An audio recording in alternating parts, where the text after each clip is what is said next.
nee na Ousmane Sonko perte na ay droit am nee na ci mbirum Mame Mbaye Niang bi la ko perte mu ne sous-préfet bi notifié na ko léegi nañu dem ci légalité notification sous-préfet boobu te sous-préfet bi déjà comme niñ ko waxee ñoom nee nañu notifié nañ ban sous-préfet moo war a notifier Ousmane Sonko déjà bu fekkee sax ci lu légal la waaye comme ñoom déjà dañu perte ay pédale kii day waxee nii jëmee na la kii waxee jëmee na la maanaam ñoom seeni ay kàddu àndul maanaam ñoom mën nañoo rey ay nit dellu ginnaaw ne ah non attends dañoo juum waruñu ko woon rey dañ ko waroon tëj 1 an. Voici le danger d'un gouvernement incompétent lii mooy suñu danger ñu dem ñu déglu Juan Branco li mu wax ci notification boobu. Le pouvoir qui va dire ah oui mais vous ne le faites pas dans les temps. Ça c'est le premier point. Ensuite, c'est le sous-préfet de Dakar qui a cherché à notifier à M. Sonko le fait qu'il était radié des listes électorales alors même que M. Sonko est inscrit à Ziguinchor. Donc de toute façon la décision que l'on a tenté de... Voilà déglu leen fii Juan Branco nee na sous-préfet bu Dakar moo jéem a dem notifier Ousmane Sonko de sa radiation mais bu leen fàtte ne Ousmane Sonko est inscrit à Ziguinchor maanaam sous-préfet bu Ziguinchor moo mën a notifier Ousmane Sonko mais pas bu Dakar bu fekkee tey yow da nga inscrire Matam Podor mënul ñëw notifier la waa Matam ñoo lay notifier donc déglu leen encore li Juan Branco wax ñu delluwaat.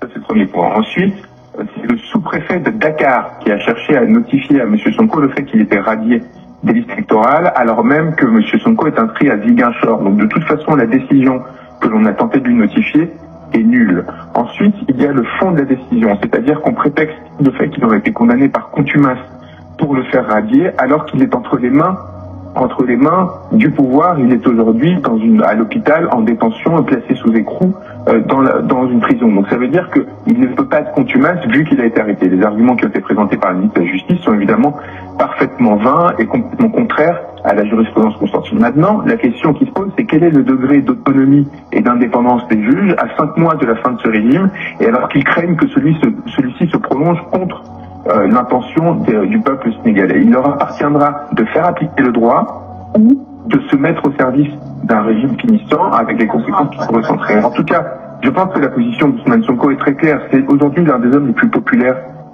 au Sénégal. Il a juridiquement la possibilité de se présenter malgré les vexations que l'on cherche à lui imposer, le refus par la DGE de lui transmettre les formulaires de parrainage contre ce propre arrêté qui a créé ces formulaires de parrainage.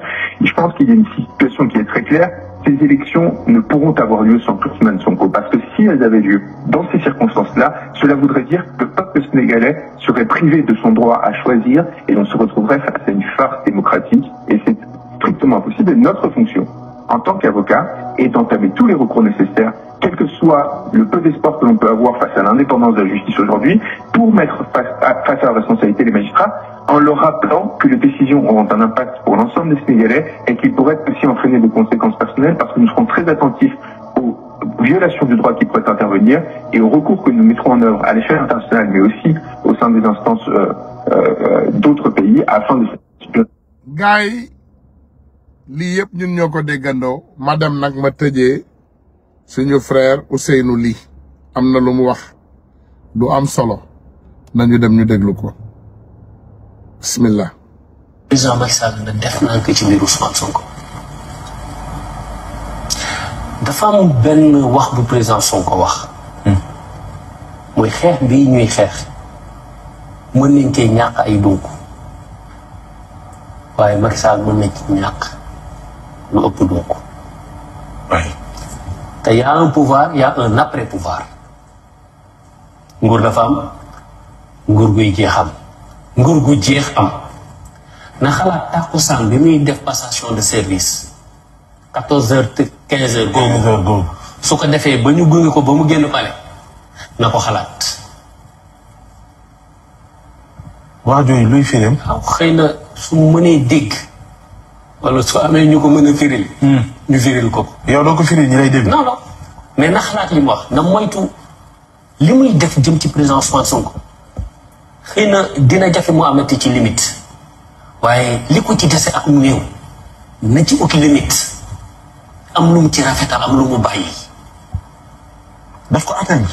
nit dangay am looy desal. wolof la koy wax. nit. danga am looy desal. desalal dara. topp gi mu topp président Ousmane Sonko na am lu mu ci desal. ngir sauver boppam.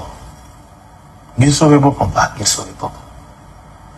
loolu laa gis parce que ndax moom laa amul emprise ci destin président Ousmane Sonko di nga li Ousmane Sonko am. fii nag neexul suñu borom mu bind mu wax ni lii dàq na jeex na mindeef ci kaw suuf du moo yaa ko mën a arrêté amul. li mu am coobere yàlla la. li ko suñu borom defal la ay nit yu ko bëgg sopp ko yéene ko du xam-xam gu mu ëppalee nit ñi du taar gu mu ëppalee nit ñi du juddu gu mu ëppalee nit ñi du alal gu mu ëppalee nit ñi du ay teraanga yu muy jox nit ñi déedéet nit ñi ñoo ko bëgg tey yàlla tax te loolu yàllaa koy def du Macky Sall du Ousmane Sonko du man du keneen ak keneen ça je dis c'est un discours hors politique. maanaam na am fu muy des. ci yow mooy ni. waaw fi ñu toll na ko bàyyi mu génn. li wolof di wax naan ci mbiru boppam. li wolof di wax naan. nit da nga am looy desal. digganteem ak président Ousmane Sonko topp gi mu ko topp. na am lu mu ci desal. li mu ci desal mooy. mooy moom laa la wax nii. na xalaat bis bu defee passation de service 14h ou 15h bés boobu. day pare ñibbi këram moment boobu à partir de ce moment là na ko xalaat. waaw. maanaam titre ancien chef d'état na ci bàyyi xel. waaw na am lu mu desal. kooku moom du waxu opposant du waxu politique waxu citoyen sénégalais la bu juddu ci réew mi naam xale laa waaye am na lu ma dund am na yu ma gis. am na yu dox ci politique yu bëri yu ma gis. nit dangay am looy desal buum kenn du ko tegal ndax su tegee rek su daggee sa kaw la jëm. waaw. te yegg si nañ ci niveau boobu.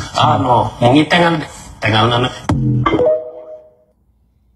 gars yi maa ngi leen di sant di leen gërëm ba ci kanam incha allahu rabbi dinañu ñëwaat continuer indi leeral yi nga xam ne moom la ministre Macky Sall yi jaxasoo pour continuer yëgal sénégalais yi aussi ne. mbirum Ousmane Sonko ci suñu loxo la nekk Ousmane Sonko ñun ñoo mën a tax mu doon candidat Ousmane Sonko ñun ñoo war a tax mu falu Ousmane Sonko ñun ñoo war a tax ñun ci ñun la dépendre pour Macky Sall man koo xañ quoi que ce soit damay ñaanaat sénégalais yi ci barki yàlla mu tedd bi ma leen di ñaan ñu def lépp lu ñu man pour arrêter hémorragie bi nga xam ne moom moo xew ci suñu réew mi fatt pax yi yëpp arrêter ko de tout bord damay ñaanaat sénégalais yi ñu def lépp lu ñu man ba tournaar bii ci histoire u Sénégal bu mu ñu raw parce que tournaar bii bu ñu rawee mënatuñu koo dabe tournaar bii bu ñu rawee dinañu dundaat beneen téeméeri at wala ñaar téeméeri at balaa ñuy amaat lu mel ni Ousmane Sonko pour indi ko fal ko Sénégal néew ma moo ñu gën ñun ñëpp ndax Sénégal bari na ay nit ñu baax waaye nit ñu baax ñooñu nu ñuy def xeex ba yegg fii ñu yegg ci xeex bii ba dara desul du dul ñu atteindre sommet bi ñu bàyyi benn groupe bandi benn groupe délinquant ndax ay intérêt personnel ñu baare ñu yoon bi. yàlla nag comme ni ko gars yi di waxee toujours buy defar day mel ni kuy yàq xam ngeen ne bañ ñu tànnalee ku mel ni Amadou Ba candidat xam ngeen ne yàlla ñun la àndal ndax kooku buñ ko jëloon léegi yóbbu ko élection ak xale bu juddu démb ci Sénégal mu duma ko. Amadou Ba buñ ko yóbbu woon élection ak ay tànk waxuma nit sax nit bu mat ay tànki kese bu ñu yóbbu woon Amadou Ba candidat bëgguma sax manqué respect parce que bëgguma tudd ay turu nit. waaye dégg naa Ndella Madior sax mi ngi def parrainage Ndella Madior bu demoon candidat ak Amadou Ba midi balaa 2 heures mu duma ko Ndella Madior laa leen wax suñu sœur bi suñu yaayu orphelinat boobu sénégalaises yu baax yi bari nañ fi sénégalais yu baax yi bari nañ fi pourquoi ñuy toog di bàyyi bandi yi ñu ñuy xoj. Pourquoi on accepte ça? Pourquoi? We should not accept it. You should not settle for mediocrity. Mediocrité. Kenn waru ko nangu.